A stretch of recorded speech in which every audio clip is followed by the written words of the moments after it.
Jadi apa yang mengenai kamu di bumi maupun ada pada diri kamu, anggap saja itu yakini saja sebagai qada qadar. Supaya kamu tidak putus asa apa yang sudah terlewatkan dan tidak bangga dengan apa yang kamu udah. Misalnya saya ini kan termasuk kiai keren misalnya.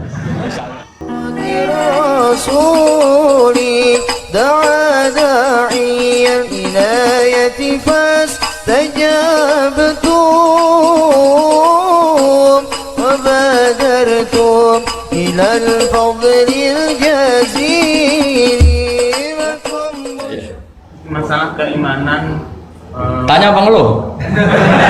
Kalau tanya boleh ya gimana? Masalah keimanan tentang qada dan qadar. Oh iya. Kalau qada dan qadar itu kita sudah ditentukan oleh Allah, kenapa masih dimintai pertanggungjawaban nanti kan? Oh iya. Betul.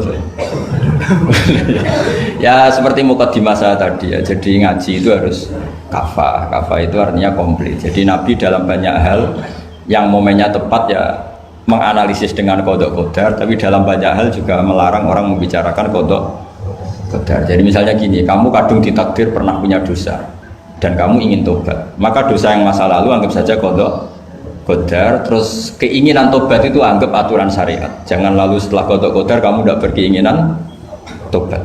Ini penting saya utarakan karena Nabi itu ngendikan pasti dua kali. Saya jamin di setiap konteks sosial Nabi pasti ngendikan dua kali. Dua kali itu dua solusi. Nabi pernah ngendikan idza dzikiral qadar fa'amsiku wa idza dzikra ashabi fa'amsiku. Jika umatku telah menjustifikasi qada dan qadar fa'amsiku, kamu jangan ikut-ikut. Karena nanti akan yang zina enggak apa-apa, saya sudah qada qadar, yang maling ya enggak apa-apa karena sudah qada. Wah bahaya, bisa hancur syariat kalau seperti itu. Tapi ada banyak hal yang Nabi mengisnadkan itu ke qada qadar. Kayak cerita Nabi Musa dan Nabi Adam. Ada kan di hadis Sahih itu jelas. Ini dengerin, ini betul di hadis Sahih. Nabi Musa itu saking Israelnya, memang beliau orang apa? Pertama, semua Nabi kan pasti ngalami diangkat ke alam roh. Nabi loh ya, tidak sampean Nabi. Sampean tidak usah ambisi begitu, Nabi ini. Ketika beliau diangkat di alam roh itu ketemu Nabi Adam. Padahal Nabi Adam kan Abul Basar, tokoh utama ada. Pertama ketemu langsung ngomong gini, anta Adam, kamu betul yang namanya Adam? Ya saya Adam. Antal ladzi akhrajtan nasa minal jannati wa asqaitahum. Siapa hadisnya? Antal ladzi akhrajtan nasa minal jannati wa asqaitahum. Gara-gara kamu orang enggak hidup di surga. Jadi kalau sampean marah gara-gara kamu, saya harus cari uang sampai Korea gitu. Coba kalau kita masih di surga enggak perlu kerja di mana? Karena semuanya tersediakan, enggak punya istri jelek, semuanya cantik karena bidadari. Gara-gara jenengan kita harus keluar di bumi dan keluar dari surga. Nabi Adam itu karena orang sepuh ya, beliau santai saja. Anta Musa, kamu betul Musa? Ya saya Musa. Anta kalimu? Ya saya kalimu. Anta Sofio? Ya saya. Nabi Adam masih muji-muji rilek. Ini pentingnya orang bijak. Jadi kalau sama nanti ngelawan saya tetap bijak insya Allah. Tapi sampai bisa neraka, ngelawan kiai itu dosa. Dosa sekali, bukan dosa biasa, sangat dosa. Nabi Musa, Nabi Adam masih anta sofiwo, anta kalimu. Bukankah kamu melihat di Taurat bahwa saya akan dosa dan akan dosa saya sudah ditulis 40 tahun sebelum saya dosa? Iya ya Musa, iya ya Nabi Adam, ya betul gitu.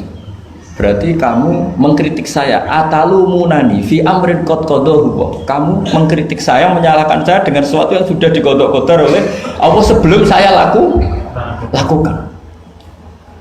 Jadi sudah ditulis sama Allah 40 tahun sebelum saya salah sudah ditulis skenario-nya, nanti Adam akan salah terus keluar dari surga. Memang dari awal Allah skenario-nya seperti itu. Itu ibarat istri kamu sudah tahu ini kalau miskin setia, kalau sudah kaya nanti pola, itu sudah tahu. Tapi anehnya istri kamu ketika nyata pola kok tidak siap, padahal sebetulnya sudah tahu gitu ya kan. Makanya saya kalau ngaji di mana-mana bilang kelirunya orang Indonesia itu satu, kalau ilmunya terbukti itu tersiksa, itu kelirunya orang ini. Semua cowok tahu nggak, semua lelaki tahu nggak, kalau nggak pernah nafakoi diomelin, tahu nggak? Tahu. Tapi ketika itu nyata nggak siap. Harusnya ketika nyata diomelin, alhamdulillah ilmu saya benar, termulia. Tapi istri kamu juga gitu. Biasanya wong lanang duwe akeh pola. Terus denger sampean mulai cinta orang lain, harusnya kan alhamdulillah ilmu saya benar kan. Artinya gini, manusia saja bisa memprediksi. Kan nggak mungkin kita nyifati Allah, Allah nggak tahu Nabi Adam salah sebelum nyata-nyata salah. Tentu itu tidak mungkin. Nah, maknanya qada qadar kira-kira gitu. Allah itu tahu apa yang akan terjadi. Tapi tetap saja ini nggak boleh dipakai justifikasi untuk maksiat. Makanya jelas aturan Quran, saya mohon kamu nggak boleh salah. Ini nanti saya baca. Saya hafal tapi ini biar tamu ayatnya.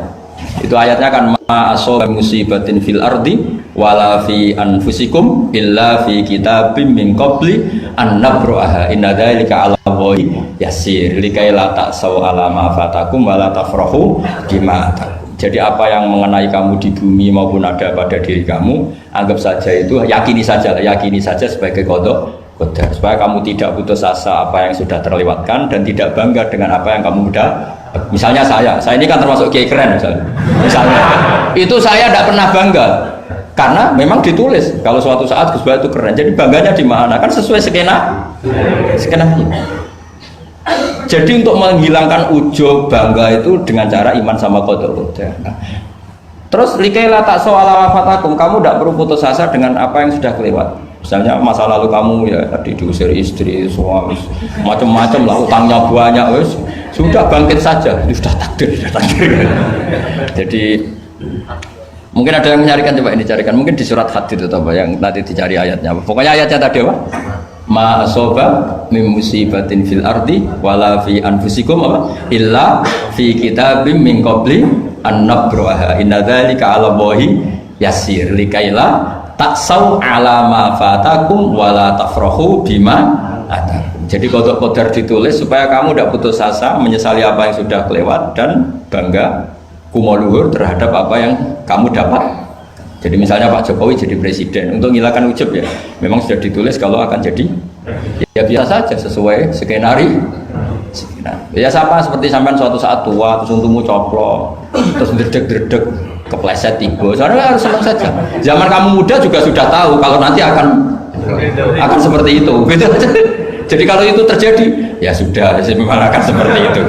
Jadi ringan saja. Nah, ini pentingnya ngaji. Jadi sesuatu itu mudah sekali kalau dianalisis dengan ya cukup ya.